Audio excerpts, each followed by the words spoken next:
June 13th, 1944. 4:08 a.m. Grove Road, Mile End, London. The night shift workers walking home from the docks heard it first. A sound unlike anything that had filled London's skies before. Not the throb of Heinkel bombers or the whistle of falling bombs, but something mechanical, rhythmic, almost industrial. Like a Model T Ford struggling up a steep hill, one witness would later say. Like someone beating a massive metal drum at 50 times per second, said another. The noise grew louder, accompanied by a bright flame trailing from what looked like a small aircraft with stubby wings. Then, abruptly, the sound stopped. In the sudden silence that followed, those who heard it had exactly 15 seconds. 15 seconds to run, to take cover, to pray. At 4:25 a.m., the railway bridge at Grove Road disappeared in a massive explosion. 6 people died instantly, 42 were wounded, 200 were left homeless. The weapon that killed them had no pilot, no crew, no human guidance beyond the moment it launched. It was called the Vergeltungswaffe 1, Vengeance Weapon 1. The British would call it the Doodle Bug, the Buzz Bomb, the Flying Bomb. But to the thousands who would live and die under its shadow over the next 10 months, it became simply the V1, and it brought a terror to London that in some ways exceeded even the Blitz itself. The psychological weapon had arrived, and it would transform not just how wars were fought, but how civilians experienced the battlefield from their own living rooms. The V1 flying bomb represented Nazi Germany's answer to the Allied bombing campaign that was systematically destroying German cities. As American B-17S and British Lancasters turned German urban centres into rubble throughout 1943, Hitler demanded revenge weapons that would break British morale and justify his propaganda promises to the German people. The result was a technological marvel born from desperation, a cruise missile before the term existed, an unmanned aircraft carrying death at speeds conventional fighters struggled to match. What made the V1 uniquely terrifying was not its destructive power, which was considerable, but the psychological torture of its approach. Unlike bombers that could be heard for miles, or bombs that whistled as they fell, the V1 announced itself with that distinctive buzzing sound created by its pulse jet engine. Londoners quickly learned the horrible routine. You would hear it coming, that mechanical droning growing louder. You would watch it pass overhead, trailing its plume of flame. And then the engine would cut out. The silence that followed was worse than any air raid siren. In that moment of dead quiet, you knew a ton of high explosive was falling earthward, and you had no way to know where it would land. It might crash a mile away. It might crash on your house. You simply had to wait. The V1's development began in June 1942 at the Peenemünde Research Facility on Germany's Baltic coast, the same complex where Werner von Braun's team was developing the V2 rocket. While the V2 represented cutting-edge liquid fuel rocket technology, the V1 was deliberately designed for mass production using relatively simple components. The Fiesler Aircraft Company, working with engineer Robert Lusser, created what was essentially a small aircraft powered by an Argus pulse jet engine, an ingenious device with no moving parts that could burn low-grade gasoline. The pulse jet worked through a series of rapid combustions, 50 per second, as air was forced through spring-loaded shutters at the front of the engine, mixed with fuel, ignited, and expelled. This created both tremendous thrust and that characteristic buzzing sound that would become the weapon's calling card. The engine, officially designated the Argus as 014, produced 794 pounds of thrust and could propel the missile to speeds approaching 400 miles per hour. The V1 itself measured just over 27 feet long with a wingspan of 17.5 feet. It weighed 4,750 pounds fully loaded, including one 870-pound warhead packed with amatol, a mixture of TNT and ammonium nitrate. Guidance was provided by a surprisingly simple system. A gyroscopic autopilot kept the missile flying straight and level at a preset altitude, typically between 2,000 and 3,000 feet. Distance was measured by a small propeller mounted in the nose, which counted revolutions as the missile flew.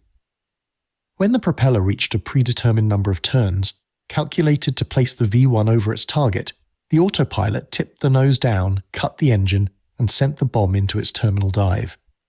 This guidance system provided accuracy only in the broadest sense. The V1 could hit a general area, a city, a borough, but not a specific target. It was a weapon of terror, not precision. By early 1944, the Germans had constructed dozens of launch sites across northern France, concentrated in the Pas-de-Calais region closest to England. These sites, designated Flak Regiment 155W, featured distinctive catapult ramps aimed at London. The ramps, inclined at gentle angles, used a sophisticated launching system powered by compressed steam to accelerate the V1 to flight speed. A steel piston running along the ramp connected to the underside of the missile, accelerating it from 0 to 200 miles per hour in just under 2 seconds. The G-forces were tremendous, which is precisely why there could be no pilot. The launch facilities required significant infrastructure, including fuel storage, compressed air systems for starting the pulse jet, and extensive camouflage to hide from Allied reconnaissance aircraft. Allied intelligence had been aware of German long-range weapon development since 1943. Agents' reports, reconnaissance photographs, and intercepted communications all pointed to something called the FZG-76 being prepared for attacks on Britain. In response, the Royal Air Force launched Operation Crossbow, a bombing campaign against suspected V-weapon sites.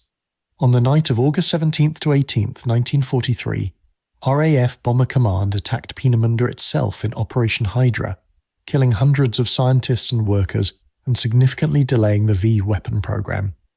Throughout late 1943 and early 1944, Allied bombers pounded suspected launch sites across France. But the Germans adapted, constructing multiple sites using mobile launchers and employing sophisticated camouflage. By June 1944, despite the air campaign, the Germans were ready to begin their revenge. The timing was no coincidence. On June 6, 1944, Allied forces landed in Normandy. The long-awaited invasion of Europe had begun, and Hitler demanded immediate retaliation. On June 12th, Flak Regiment 155W received the order to commence Operation Eisbär, Polar Bear. The first launches were chaotic. Of 10 V1s fired on the night of June 12th to 13th, 4 crashed immediately, 2 disappeared over the Channel, and only 4 reached England. One of those 4 was the bomb that struck Grove Road in Bethnal Green. Over the following days, the launch crews refined their procedures, and the attacks intensified. By June 15th to 16th, the Germans managed to launch 244 V1 in a single night. Of these, 144 reached England, with 73 striking London and others hitting Portsmouth and Southampton. The British government initially tried to conceal what was happening. Early official statements spoke vaguely of enemy raids by pilotless aircraft. Censorship prevented newspapers from providing details. This secrecy, intended to prevent German intelligence from assessing the accuracy of their attacks, instead created confusion and fear among the public. People saw strange flying machines, heard the distinctive buzz, experienced devastating explosions, but received no official explanation. The silence from authorities suggested something so terrible that it couldn't be discussed, which was worse than the truth. Finally, on July 6, 1944, Prime Minister Winston Churchill addressed Parliament and confirmed what Londoners already knew. They were under attack by pilotless aircraft, flying bombs carrying approximately 1 ton of high explosive. Churchill detailed the casualties to date. By early July, over 2,700 V1S had been launched, killing 2,752 people and seriously wounding over 8,000 others. Hundreds of thousands had been evacuated from London, and the psychological impact was severe. Churchill acknowledged that the new weapon created anxiety that in some ways exceeded the Blitz, because the V1 attacks were continuous, unpredictable, and impossible to avoid through conventional air raid precautions. During the Blitz, you could hear bombers coming, air raid sirens provided warning, and people could take shelter. Against the V1, there was no warning beyond the sound of the weapon itself, and that sound could cut out at any moment directly overhead. The psychological impact of the V1 was profound and unique. Betty Hedges, a London resident, recalled decades later, "The doodlebugs were awful. You saw them come over and you looked into the sky, and you prayed that it wouldn't stop, that it would go over, but then suddenly it would stop and then it would drop.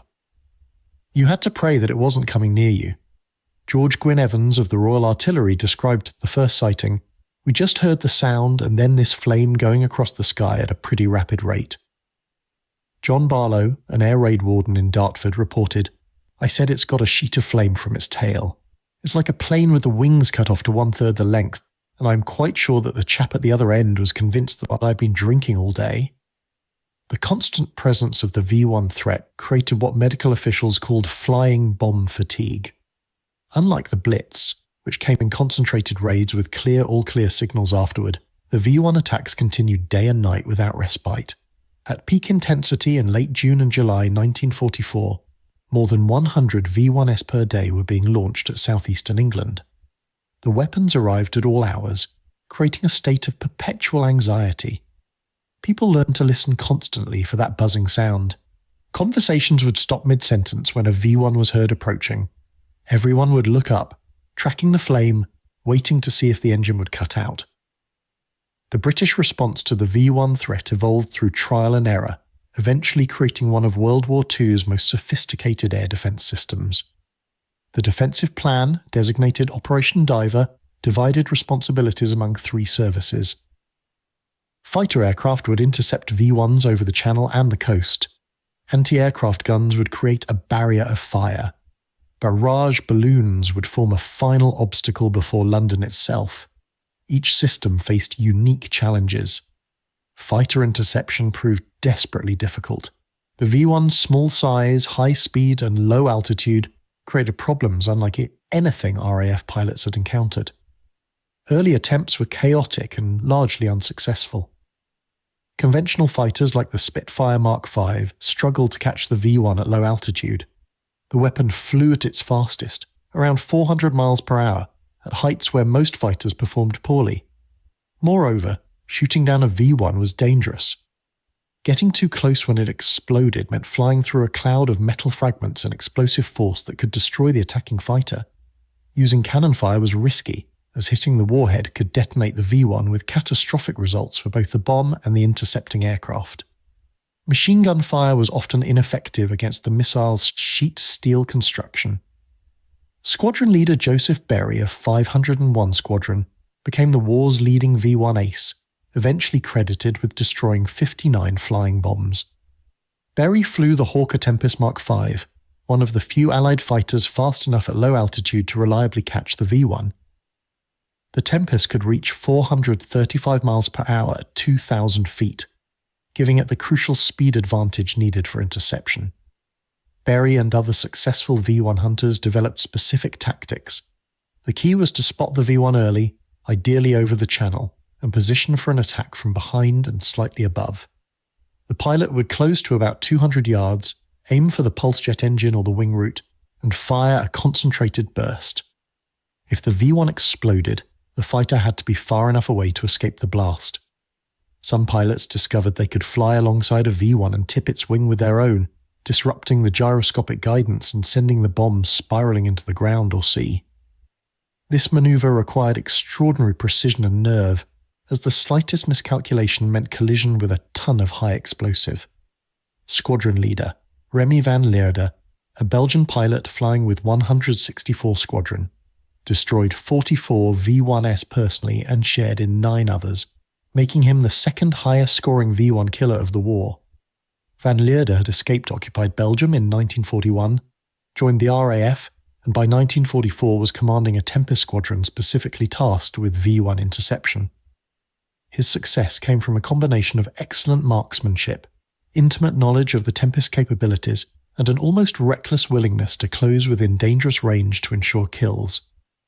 Van Lierde would later say that hunting V1s was more stressful than combat against manned aircraft, because the flying bombs never manoeuvred, never tried to evade, but posed just as much danger if you miscalculated your attack.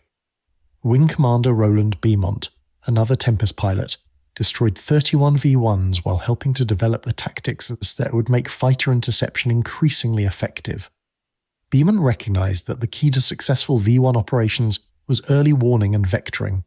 Radar stations along the coast would detect incoming V1s and direct fighters to intercept them over the channel.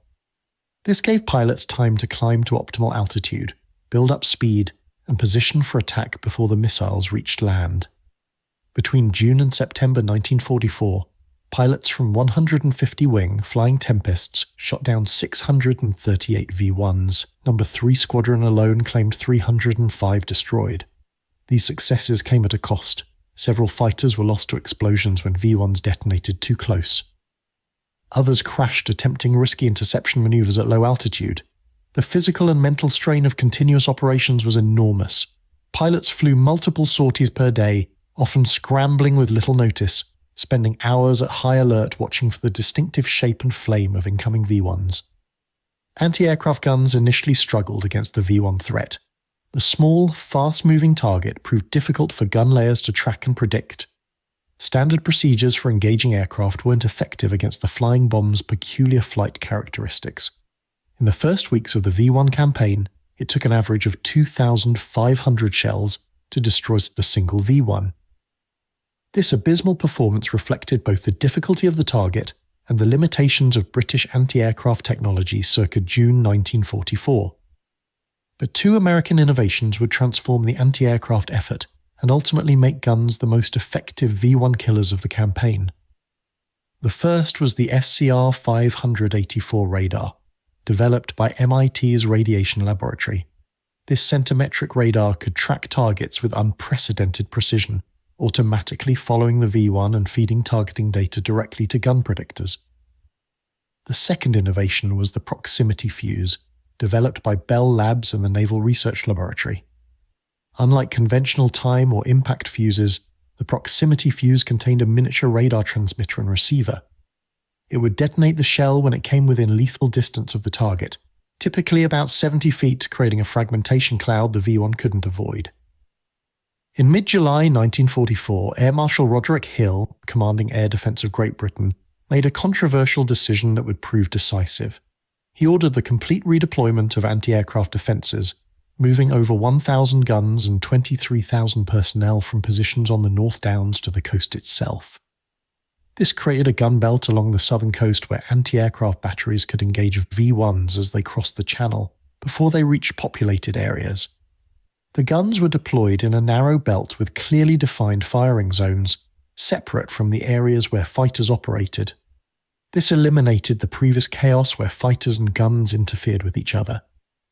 The proximity fuse arrived in numbers starting in June 1944, just as the guns reached their new coastal positions. The combination of radar-directed fire control and proximity-fused shells increased lethality dramatically. By late August 1944, anti-aircraft guns were destroying one V-1 for every 100 shells fired, a 25-fold improvement in just 2 months. On August 28th, a single day, anti-aircraft guns destroyed 94 of the 97 V-1s that came within range, a 97% kill rate that stunned even the gunners themselves. The final layer of defence consisted of barrage balloons deployed in a belt south of London. These were large hydrogen-filled balloons tethered by steel cables, designed to force aircraft to fly higher where they were more vulnerable to anti-aircraft fire, or to snag low-flying aircraft on the cables themselves.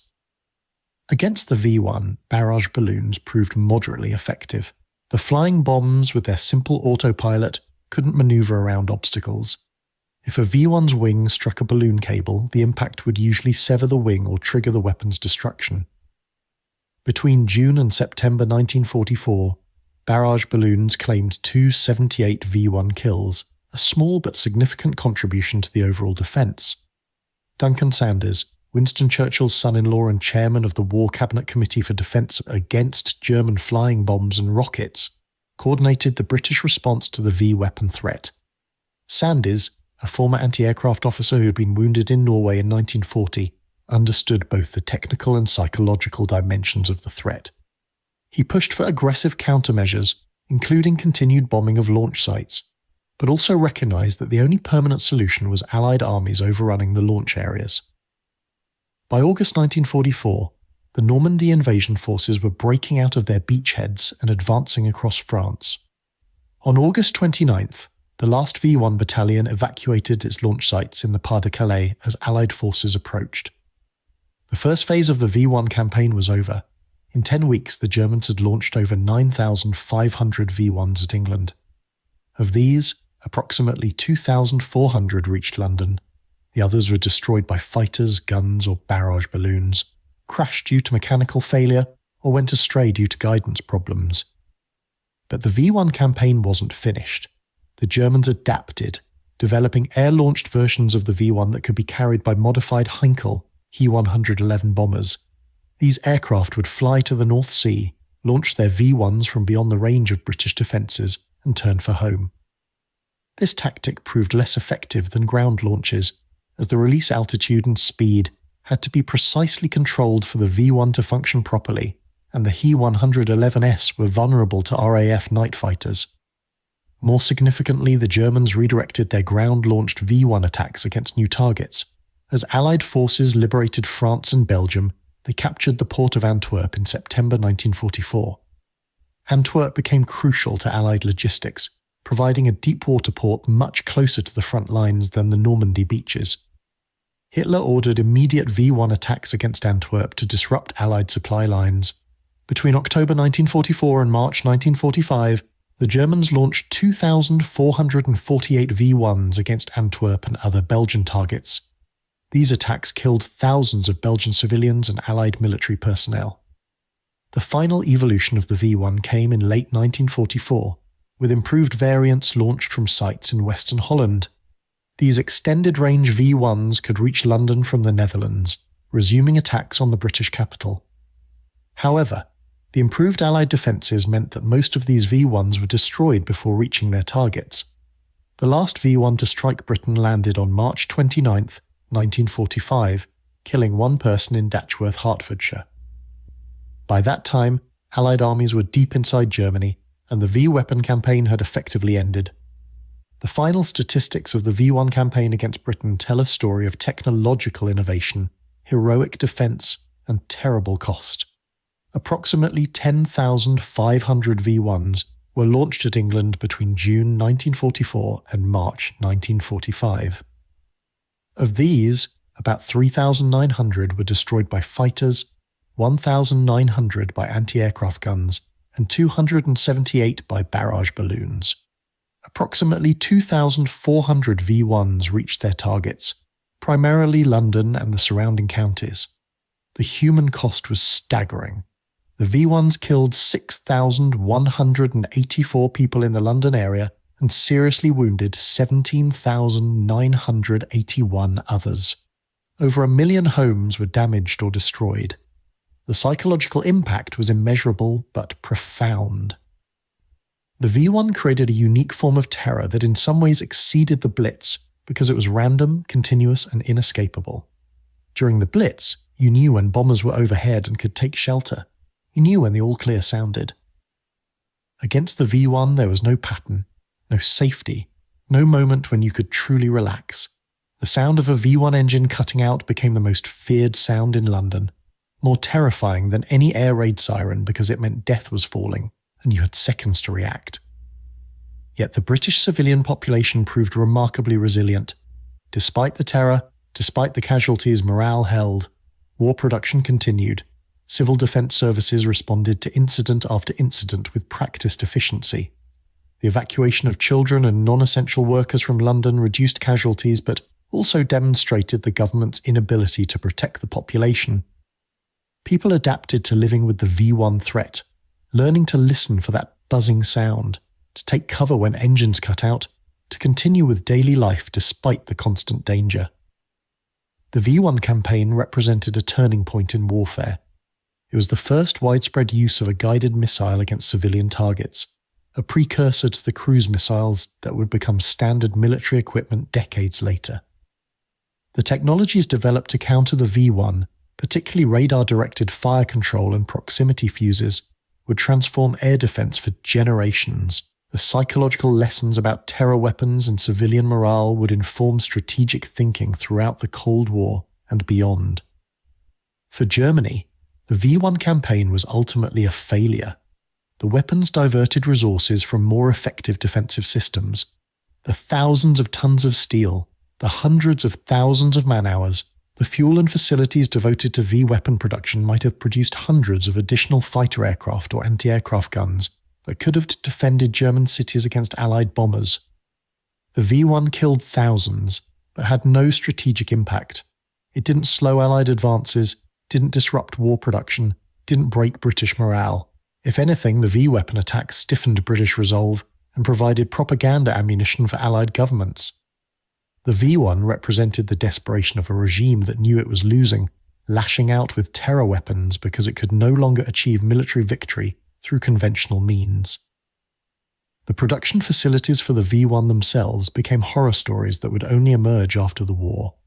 The Mittelwerk underground factory complex in the Harz Mountains, where V-1 and V-2 components were manufactured, used slave labour from the Mittelbau-Dora concentration camp system.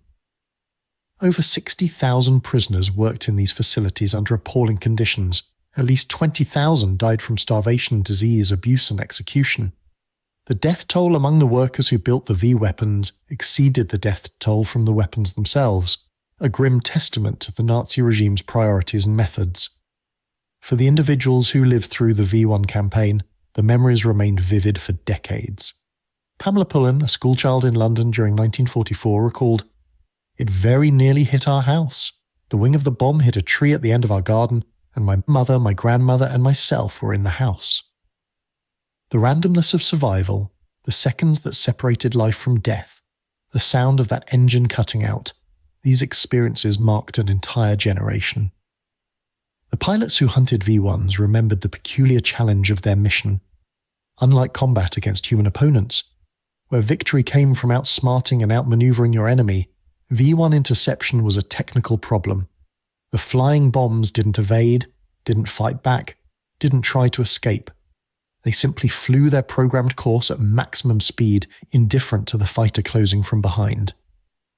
Yet they were just as deadly to the intercepting pilot as any enemy ace, because one miscalculation, one moment of inattention, and you were flying through the explosion of a ton of high explosive. The men who shot down dozens of V-1s developed ice-cold nerves and mathematical precision in their attacks. The anti-aircraft gunners who learned to destroy V-1s with proximity-fused shells witnessed the birth of modern air defense technology. The transformation from 2,500 shells per kill to 100 shells per kill represented not just improved equipment, but new doctrine, new training, new ways of organizing and coordinating defensive systems. The lessons learned against the V-1 would inform anti-aircraft development through the Cold War and into the missile age. The defensive organization that defeated the V-1 with its integration of radar, fighters, guns and observers became the template for NATO air defense systems for decades. The V-1 campaign ended quietly. There was no final decisive battle, no moment when the threat was definitively defeated. Instead, Allied armies simply advanced beyond the range from which V-1s could reach their targets. The launch sites were overrun, the production facilities captured, the remaining inventory destroyed. By April 1945, with Germany in its final collapse, the V-weapon program ended not with a bang but with a whimper. The last V-1 that struck Britain killed one person in a small village. The war would end 6 weeks later. Looking back from the perspective of 8 decades, the V-1 campaign reveals uncomfortable truths about modern warfare.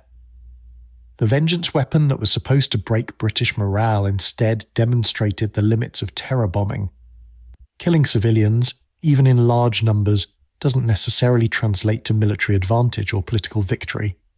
The British endured, adapted, and ultimately defeated the V-1 threat through a combination of technological innovation, military skill, and civilian resilience. Yet the V-1 also demonstrated that future wars would increasingly involve weapons that could strike civilian populations far from front lines. The age of sanctuary, when ordinary people could feel safe behind their own armies, was ending. The V-1 was crude by modern standards, its guidance primitive, its accuracy poor, but it established the principle that would dominate strategic thinking for the next 70 years. Long-range, unmanned weapons could deliver destruction to any target, anywhere, without warning. The transformation of warfare that began with the V-1 continues today with drones, cruise missiles, and hypersonic weapons that make the buzz bomb seem almost quaint. Yet the fundamental truth remains unchanged. When the engine cuts out, when the weapon begins its final descent, ordinary people have seconds to react and no way to know if they will survive. The V1 flying bomb, Hitler's vengeance weapon that brought a second Blitz to London, killed thousands but failed in its strategic purpose. It terrified but didn't break. It destroyed but didn't conquer. Its legacy lies not in what it achieved, but in what it represented. The beginning of an age when distance provided no protection, when front lines and home fronts merged, when the buzzing sound of an approaching missile became the soundtrack of modern war. The people who listened for that sound, who counted the seconds of silence after the engine stopped, who survived or didn't based on nothing more than chance, they understood a truth that the world was only beginning to grasp. In the wars to come, there would be no safe places, no privileged sanctuary, no civilians who could consider themselves beyond the reach of violence. The buzz bomb that crashed into Grove Road in Mile End on that June morning in 1944 announced not just an attack but a new era, an era when technology could deliver terror directly to kitchen tables and bedrooms, when ordinary people had to learn to live with the constant possibility of sudden annihilation, when the sound of an engine cutting out became the most feared noise in the world. That era, born in the skies over London in the summer of 1944, has never really ended.